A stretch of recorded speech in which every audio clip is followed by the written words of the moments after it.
मगरबी बंगाल में बीजेपी और टीएमसी की लड़ाई अब दिल्ली पहुंच चुकी है। आज टीएमसी के खिलाफ बीजेपी दिल्ली में एहतजाज करेगी। कल कोलकाता में अमित शाह के रोड शो में हंगामा हुआ था। दोनों पार्टियां एक दूसरे पर तशद्दुद भड़काने का इल्जाम लगा रही हैं। इस सिलसिले में दोनों पार्टियां आज इलेक्शन कमीशन से भी रुजू करेंगी। तो लगातार हमने देखा कि दोनों पार्टियों के दरमियान तनातनी रही और कल अमित शाह जिस तरीके से रोड शो करने के लिए गए और इस बीच वहां पर हंगामा देखा गया और तमाम हालात को कंट्रोल करने के लिए पुलिस ने लाठीचार्ज भी किया और इस मौके पर आगजनी भी की गई। और इसी को लेकर आपको बता दें कि आज इलेक्शन कमीशन से शिकायत भी किया जाएगा। अनूप हमारे साथ नुमाइंदे दिल्ली से जुड़ चुके हैं। अनूप, हमने देखा है कि लगातार ये लड़ाई जो है बढ़ती ही जा रही है मगरबी बंगाल में। अब दिल्ली में इसके खिलाफ आज धरना दिया जाएगा और साथ ही साथ इलेक्शन कमीशन से शिकायत बीजेपी करने वाली है।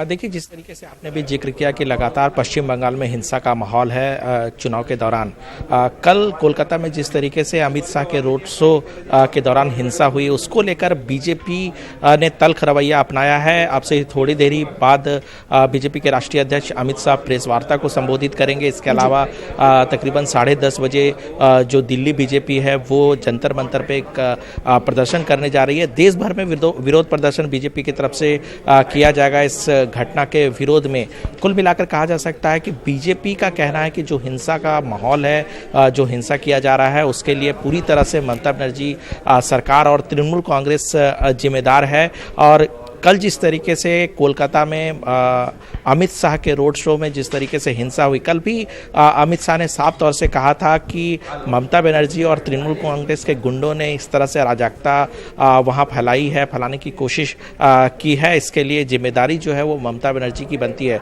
तो कुल मिला के कह सकते हैं कि आखिरी फेज का चुनाव होना है, काफ़ी महत्वपूर्ण कहा जा सकता है। ये जो लास्ट फेज का चुनाव है बीजेपी के लिए भी है।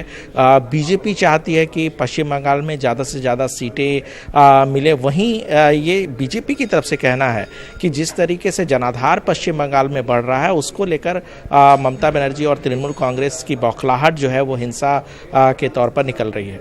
जाहिर सी बात अब देखना ये होगा कि अमित शाह जब से कुछ देर में जिस तरीके से प्रेस कॉन्फ्रेंस करने वाले, उस प्रेस कॉन्फ्रेंस के जरिए मीडिया से क्या कुछ कहते हुए। शुक्रिया अनूप हमारे साथ जुड़ने के लिए और बातचीत करने के लिए, अपडेट फराहम करने के लिए।